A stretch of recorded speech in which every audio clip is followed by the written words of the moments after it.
At IHM VCU, we've always been here for you. You are and always will be our top priority. We care about your financial health, and we are here. IHM VCU is a proud supporter of WQPT. The future. That's where our minds are at Western Illinois University Quad Cities. We are innovators, searching for something new outside of the textbooks. Dog-loving, leadership-driven, world-changing. Whether you choose to study on campus or online, your future is designed on your terms. Start your future at wiu.edu/QC. Public Affairs programming on WQPT is brought to you by the Singh Group at Merrill, serving the wealth management needs of clients in the region for over 35 years. American voters let their voices be heard. A strong Republican victory. What does it mean in the cities?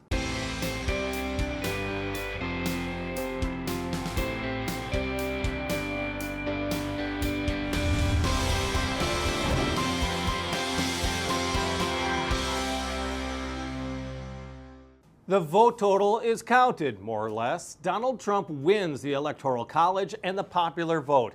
His 75-plus million votes bested Kamala Harris by more than 3 million. And his 312 Electoral College victory is better than Biden 4 years ago and Trump 8 years ago. In Iowa, Republicans also strengthened their power in the state legislature while holding on to every congressional district race. We talked with Cornell College American Politics Assistant Professor Megan Goldberg about the results, who showed up to vote, and where this election will lead us in the years to come. She joined us from her office on the Cornell College campus in Mount Vernon, Iowa. So what is your first blush? What is your first opinion of these election results on the national scale of the Trump victory? So I think that the most obvious answer is that we have seen a quite comprehensive shift towards the Republican Party, towards the right, during this election. I think that any sort of narratives that are emerging about why that is are probably still a little preliminary. There's lots of different stories, but I think that's a really important takeaway, is that it doesn't, looking at what we know so far from geographic results, that this isn't one particular county, it's not one particular state. It's going to be really even hard to pin it down to one demographic group, because if you look at sort of like the maps, that almost everywhere, especially on, almost like the entire eastern half of the US, has seen a shift in vote share towards the Republican Party. Specifically, I mean, you're seeing it so close in Pennsylvania, a widening of the gap in Ohio, an even wider gap in Florida. You're right. I mean, does the blue wall, so to speak, even exist anymore? Yeah, so I think that that's a question on a lot of folks' minds, especially given how important the blue wall was to Democratic victories. I think that there's still some evidence that you could have some pockets of blue support. I think there's also some sort of interesting down ballot suggestions that there are still places where the Democratic Party can be really strong, both in sort of the Midwestern states that have been either swingy or blue. But also, I mean, in states like North Carolina, where even if as the state went to Trump, they elected Democrats to statewide office. Some of that has to do with a very weak Republican gubernatorial candidate. But, the current House member, Jeff Jackson, who's a Democrat, was elected to the state attorney general's office in a close race. And so I think one of the other interesting questions to come out of this is, how are certain down ballot candidates outperforming the top of the ticket? Right? It's almost like a reverse coattails effect. It's not that the presidential candidate is helping candidates of their party down ballot. It's that down ballot candidates are succeeding despite the top of the ticket not doing as well. And I think that's a place to be sort of curious about what's happening there. You do know there's an awful lot of hand wringing among Democrats right now. And it's interesting how the pundits and the columnists immediately say Kamala Harris did this wrong, Democrats did this wrong, they don't understand the common man, this is a problem. It is really armchair quarterbacking and Monday morning right after an election. Yeah, absolutely. So I think, one thing from a social scientist perspective, we always say that postmortems are bad methodology because all you're doing is like you failed and you're trying to explain that failure, and you can't do that without also comparing it to successes. Places where you did the same thing, but you got a different result. Um, and so you have to be really careful about when you're only looking at one election to really draw, a causal arrow from you did this thing and this was the direct sort of effect of that. That's really difficult to do with great data and great circumstances. It's almost impossible to do when you look at just one election at sort of a national level. The other thing that I think is really important is that you can often quite accurately predict the outcome of the election um, with data that happened really before the campaigns really got off the ground this summer, especially the Harris campaign. By looking at the context that the political and economic reality that the candidates are running in, and that makes a really big difference. And so I think it's an open question in political science of how much the campaign itself matters and how much the candidates themselves matter. Obviously, if one candidate stops campaigning, that would make a difference. But at the presidential level, when we're dealing with two generally competent campaigns, they are professionally run. They are both going to make errors, but in the long run, it's probably a lot that has to do with the economic reality and sort of the social context that the candidates are running in. And so I think too, yeah, it is really premature and likely incorrect to be. And there's also never going to be just one reason. There's not one misstep either campaign took. And so I think it's early to really definitively say what Democrats should do next to win. Uh, do you think that it was because there's a lot of blame now also going to Joe Biden as far as not giving Kamala Harris more time to campaign? But you look at the Democratic coalescence after she was named as the nominee. You look at, I mean, what I thought was a really well-run Democratic convention, and there was momentum in that first week for Harris. But do you think it was a badly run campaign? Because it seems like she was trying to run on all cylinders and perhaps not offend anyone, as opposed to Donald Trump, where that wasn't necessarily the case. So I think that any Democratic presidential candidate has the challenge of the Democratic Party being an extremely big tent party. Lots of different groups in it. And sometimes those groups sort of inside the Democratic Party, you're going to have factions that disagree with each other.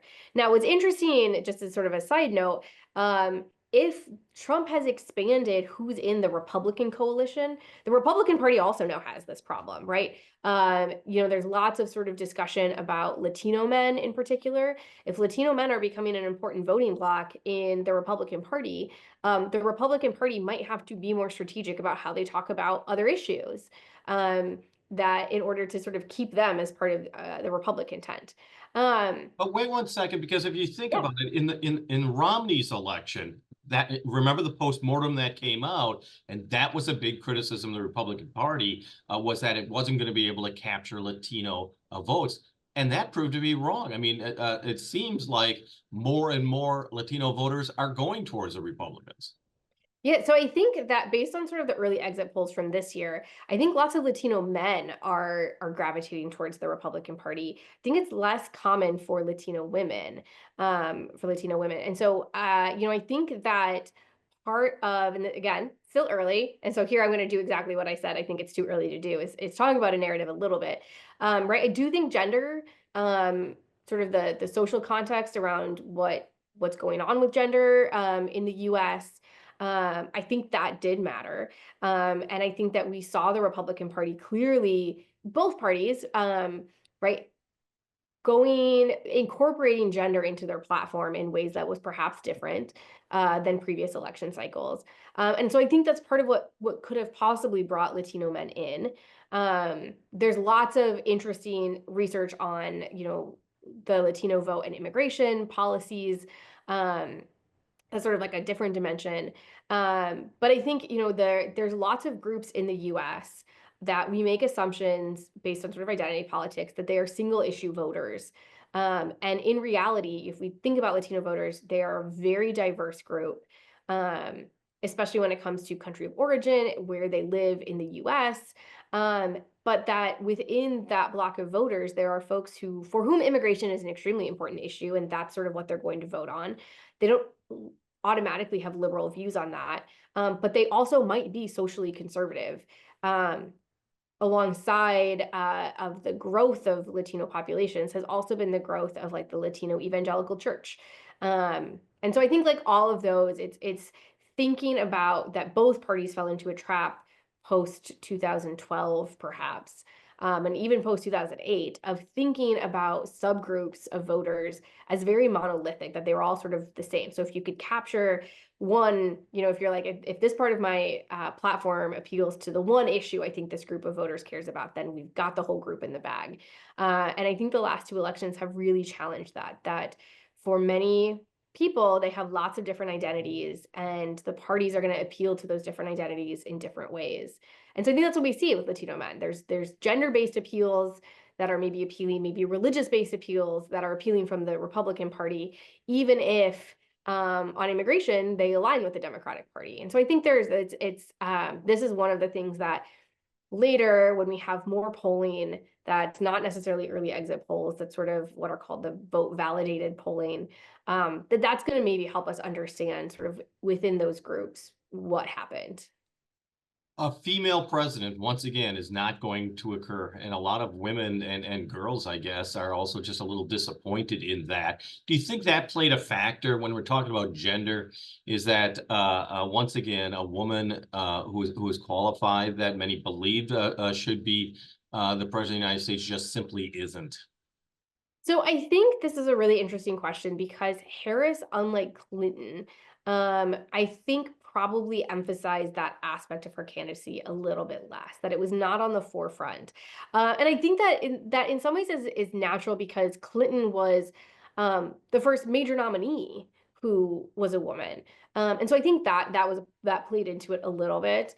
I think certainly that gender matters in our electoral decisions. A lot of our choices about who we vote for is based on sort of our overall assessments of the candidates. And we know that women often perform worse on those in terms of people just looking at them and perceiving them to be good leaders or competent. So I think that can matter. But I think the other sort of interaction here is that gender was so central to a lot of the issues at hand. And Harris in particular, I think, tried to, even without emphasizing, the fact that she would have been the first female president, was also doing a lot to reach out specifically to younger women with her media appearances, with the issues she was emphasizing, with a lot of the campaign strategies. If we talk about the sort of campaign energy this summer, it was all about Brat Summer, and that's a strategy that was understood and aimed at women from the ages of probably 18 to 35. And so I think that strategy inherently also emphasizes that Harris was also a woman. And so I think that it certainly played a role. But again, I think it's one of those things that it's hard to know exactly what was happening sort of psychologically with voters when all we have so far is sort of these gender breakdowns. And so I think we'll have more good data on that in the months to come to understand how gender influenced her, ultimately her loss.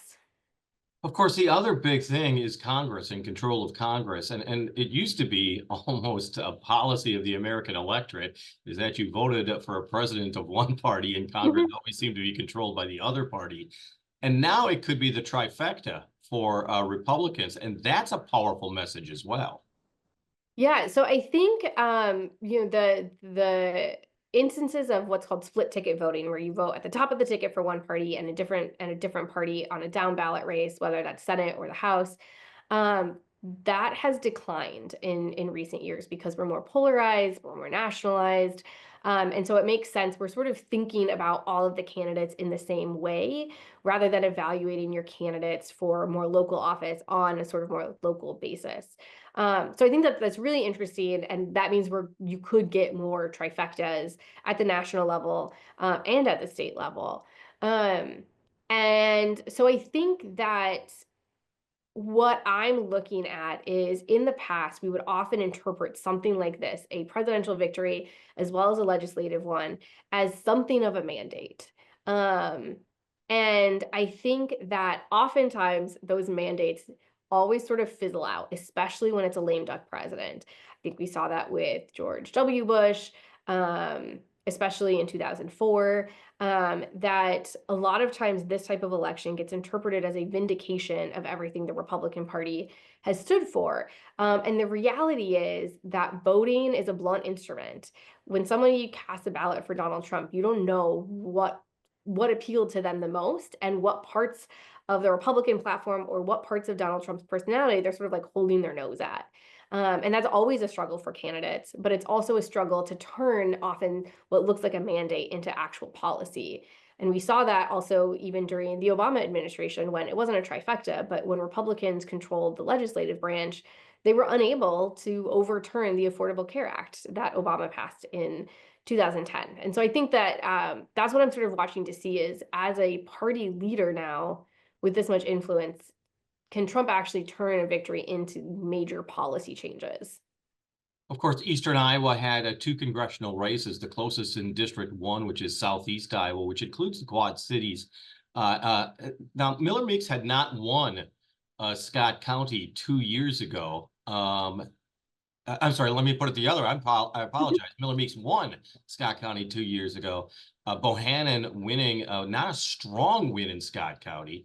And of course, Johnson County is that big blue dot that's in the middle of the district. Very strong Democrat. How do you assess the first congressional district, the closeness of the race, 799 votes, which of course isn't necessarily that close, but Miller Meeks claiming victory in this? So I think that for Democrats, this probably looks very discouraging. Bohannon has now lost twice. But I think on the other hand, if you sort of back up and look at the country as a whole, there are very, very few actually competitive congressional districts. About 800 votes is still a lot. It's not something that a recount will necessarily shift or change, but it's still fairly close. I like to often put things in perspective for my students. Like that's not even every student on this campus voting a different way. And so I think that it suggests that that part of Iowa is still competitive. It's always going to be hard to overturn an incumbent, but especially to have that close of a race with an incumbent when it's not open. I think signals that there are still elections that Democrats could win in the future in Iowa. So Iowa will remain having 4 Republican Congress people, and then also even a stronger presence, the Republicans in the state House, supermajority. This is also when you're talking about a vindication. I mean, Kim Reynolds can really claim victory here. Yeah, so I think the state legislative elections were a bit of a surprise to some Iowa Democrats because there are many policies that Iowa has passed in the past 2 years that, based on polling, are not particularly popular. Now, there are some of those policies that we have not had a long time to live with yet. Thinking about the abortion policy that was passed this summer or went into effect this summer, and also the marijuana policies, right? Those are fairly new. Those are both ones that poll quite badly. The school vouchers is Vouchers, in yeah, place, exactly. and that will be, and also the LGBTQ education in elementary schools. Yeah, so those are all fairly unpopular policies. And I think Democrats thought that all of the feedback they've heard from their constituents about these policies was going to translate into more Democratic wins. I think there are places where Democrats eked out, victories that were quite close. And that they should look at those as important information. But I think that it is really hard for most voters to look and sort of see what the state of the world is and accurately say, this thing that I'm unhappy with is due to this particular office. Most people don't know that. They don't have the time to figure it out. And so if you just know that and they might not even know that Iowa has a Republican trifecta because not that many people pay that much attention to state politics. Most people don't know who their state legislator is or their state senator. And so I think what we're getting is we call this nationalization, that you're sort of like looking back at the last year or so, and if things aren't good, you just vote for the opposite party of whoever holds the presidency. And so I think that's part of what we saw. And I think it just shows the challenge for state races to distance themselves from what's going on nationally. That to communicate to voters what issues they can actually do something about and what issues they are not sort of responsible for. And I think that's a struggle. I think you'll hear from lots of voters that they don't like what's happening with schools, and so they're going to vote out Democrats because Biden's in charge. And that's just because we all have a lot going on, and politics is complicated, and some parts of things that happen in the state of Iowa are due to the federal government and those decisions, and some of it's due to state government, and some of it's due to your local government. And it's really, really hard to sort of suss out what things in your life sort of are attributed to different levels of government. One last thing, Jack Smith's Department of Justice investigation of the 2020 election against Donald Trump now being stopped, basically dropped, and prosecutions seemingly are being dropped because he will be president-elect and then president. And you talk about this is the first convicted felon to be elected president. These court cases, is this just going to be a footnote in history? I think that's a great question. How we sort of look back at this time period, I think will be really interesting. Given just from my experience, I guess how we look back at Nixon, I can't really compare it to what it was like at the time because I wasn't there. But that's sort of like the model that I keep thinking about. Is like, how will it compare to the Nixon administration? And I think that we're in somewhat uncharted territory, that especially with the immunity ruling from the Supreme Court regarding presidential action, that there is a lot of uncertainty about how the courts, especially a court that is a majority conservative with several Trump appointees, and a judicial system with lots of Trump appointees as judges, there's a lot of uncertainty about what the future of presidential power looks like, because the checks and balances that are set forth in the Constitution, I think seem tenuous right now, because it does seem like the court has supported an expansion of presidential power, and by all sort of the campaign promises, it seems like Trump would take advantage of expanded executive powers.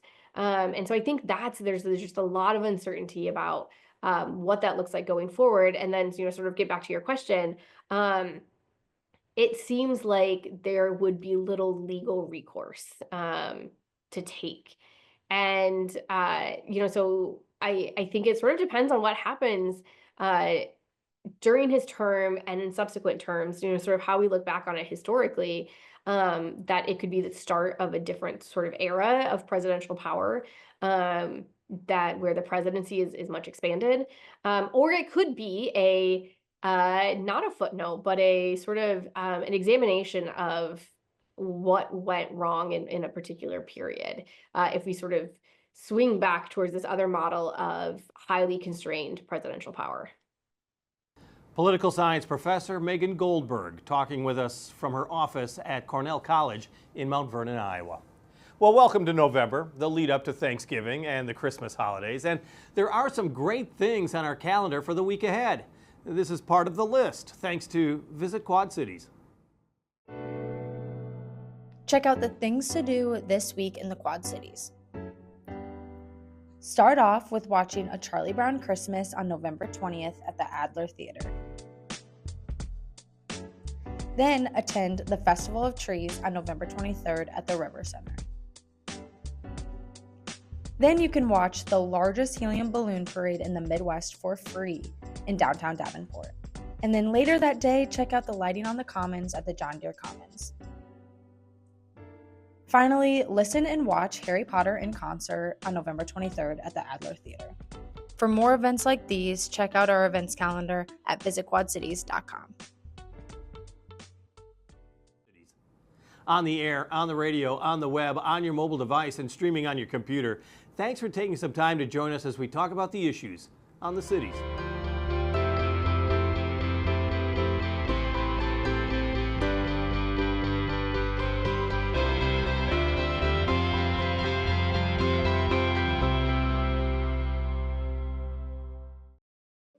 At IHM VCU, we've always been here for you. You are and always will be our top priority. We care about your financial health, and we are here. IHM VCU is a proud supporter of WQPT. The future, that's where our minds are at Western Illinois University Quad Cities. We are innovators, searching for something new outside of the textbooks. Dog-loving, leadership-driven, world-changing. Whether you choose to study on campus or online, your future is designed on your terms. Start your future at wiu.edu/QC. Public Affairs programming on WQPT is brought to you by the Sing Group at Merrill, serving the wealth management needs of clients in the region for over 35 years.